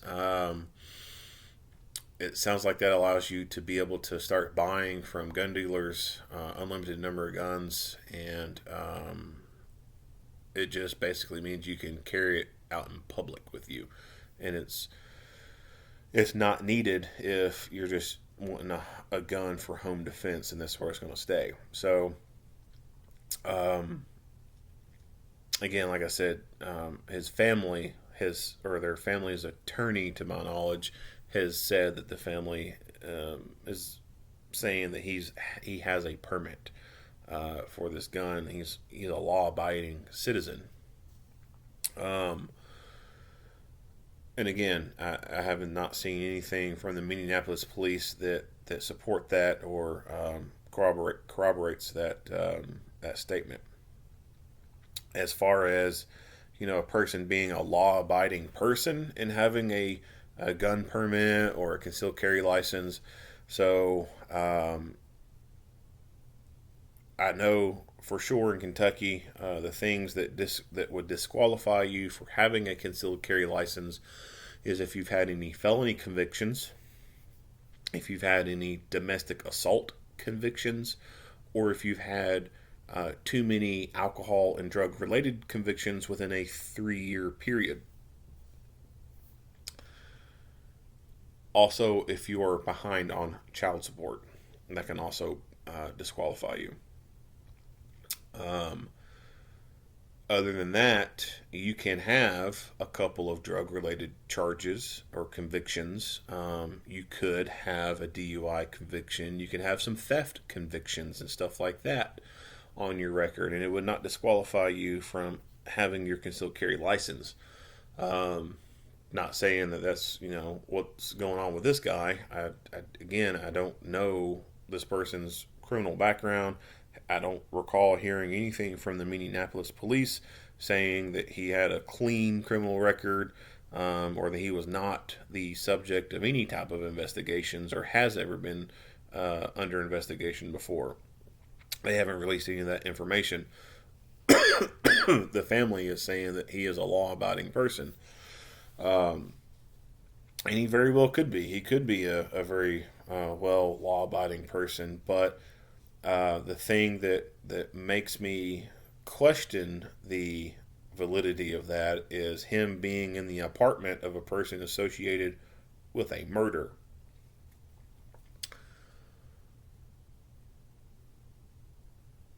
Could he have just been a good friend of this person involved in a murder and he did not know that this person was wanted for murder? Yeah, that's very well possible. Very well possible. Could he have been a friend of this person who committed this murder and kind of engages in some stupid shit in life and just been lucky and hasn't been caught for some of that stupid shit? Yeah, absolutely. That's definitely a possibility. There's been people that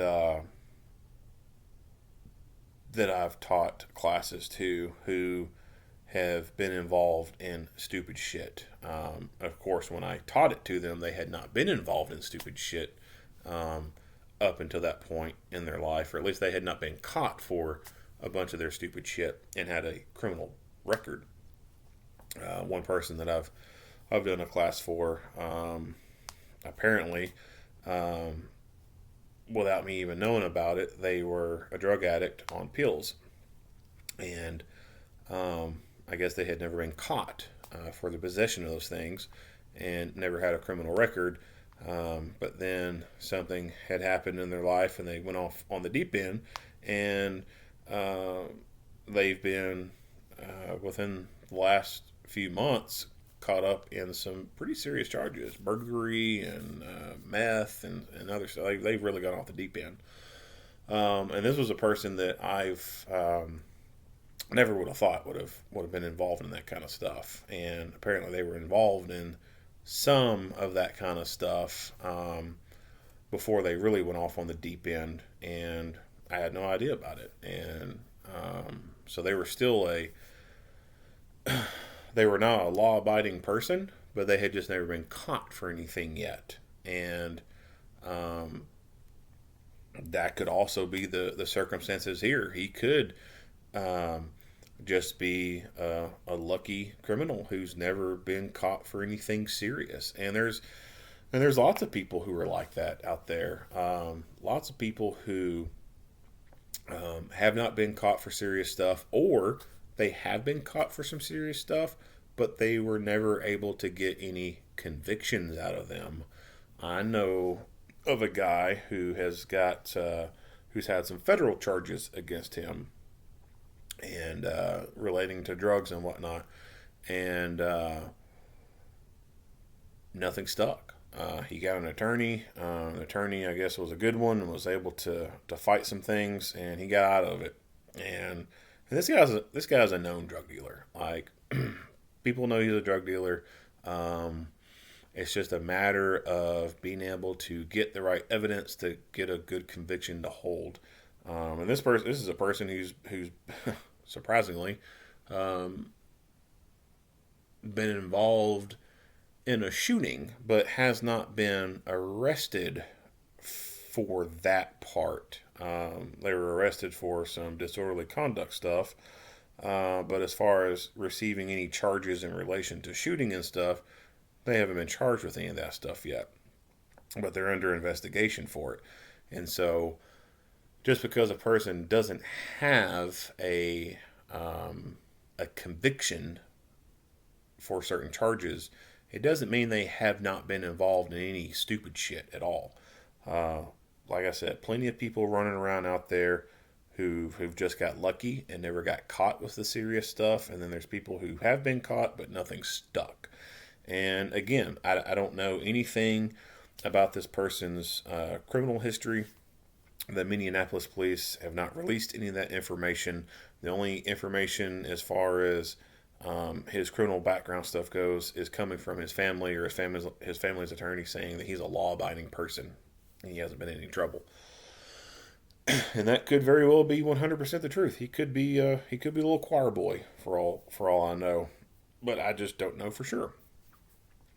Or he could be a real deal bad guy and be involved in some very serious shit and has just been lucky and hasn't been caught for anything yet, or was caught but nothing got to a conviction,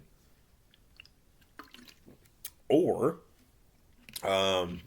he could have been caught for something, and this happens a lot with people too, especially in very liberal areas. And Minneapolis is a pretty liberal fucking area. There are people who get caught for things, and it would be felony level kind of shit, but they're able to get things amended down. They take plea deals and they take a lesser charge, and they escape a felony conviction, and instead they'll take a little piddly misdemeanor conviction, and there you go. Like someone who's done something like that before, they escape a felony conviction, they just take a less misdemeanor conviction, and now they're not a convicted felon. They can still go out and purchase firearms from a federal firearms licensed dealer, no problem whatsoever. So that possibility even exists, but I don't know for sure. I have no knowledge of this person's interactions with the criminal justice system because that information has not been released by the Minneapolis Police Department. And some agencies, because of their very super far left liberal leanings, just don't release that kind of information. One example would be the Las Vegas police. So, and I've talked about this in some of the videos I've done on them. They used to include information about a person's criminal background, but they stopped doing that after people in the public were complaining about it, and so they stopped releasing people's criminal background information. And it was actually the case that was similar to this one, where they entered into the apartment that someone was in. And they even said, so normally we don't go into a person's criminal background or anything, but the reason that we believe that person was armed and shot the way he did is because some of the things he was involved with outside of the case that they were investigating, and implying this person did have a criminal background and was involved in criminal stuff. So there are some agencies out there who just, because of their far left liberal leanings, they won't release information about people's criminal backgrounds, and that could be what's going on here too. They just, for whatever liberal reason, they're not releasing that information. But yeah, like I said, I don't know anything about his involvement in the criminal justice system. He could be clean as a whistle, never been stopped, never been pulled over, never even been looked at, or there could be some serious criminal issues with him, and we just don't know because the information flow is not there. And this is another thing when it comes to these incidents that I think that a lot of agencies fail at, is controlling information. So the family will talk. The attorney representing the family will talk. They'll put stuff out there in the media. When it comes to the police department, they're tight-lipped. They don't say a whole lot. Well, when there's information flowing and it's coming from one side, the masses of people, what information are they going to be getting? They're going to be getting the information that's coming from the other side. If the police agencies never talk about their cases or go into details about stuff. So I think that is a failing point for a lot of agencies when they fail to release good information. Now, that's kind of a double-edged sword, I guess you could say, because you also, for investigations, don't want to release too much information because that can then taint the investigation depending on the complexity of it. If there's multiple people involved, multiple things going on, then by releasing too much information, then you can let other parties know what you do know and what you don't know. And you don't want to show your hand in an investigation like that, because that could play a determining factor on a person cooperating in a case or not. So if they know that for example, if someone involved in an investigation hears in a press release in connection to something that they've been involved with, and the police have killed this other person in a shootout that they was involved with, and they start releasing a lot of information, well, that other person will then know, well, hey, the only other person that knows about this is now dead, and they've kind of indicated they don't really know what the hell they're talking about. I can get away with this thing. So there's that aspect of tainting the investigation, and then there's also tainting the case, so to speak, and harming the sanctity of the investigation in the case when it comes to court time. So if there's just too much stuff out there in public domain, then it can be hard to get an impartial jury when the whole public has been able to see everything since day one and nothing's really a secret. And since everyone's been able to view it, it's hard to find that impartial jury member to be really sit on that case and be able to render an impartial judgment.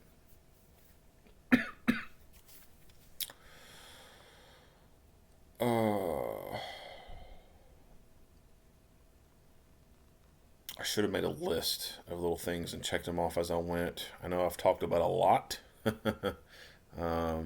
Some things have kind of went down the rabbit hole of a rant, but I think that I have covered most of the things that I was wanting to cover for this video. So this, at time of recording, it is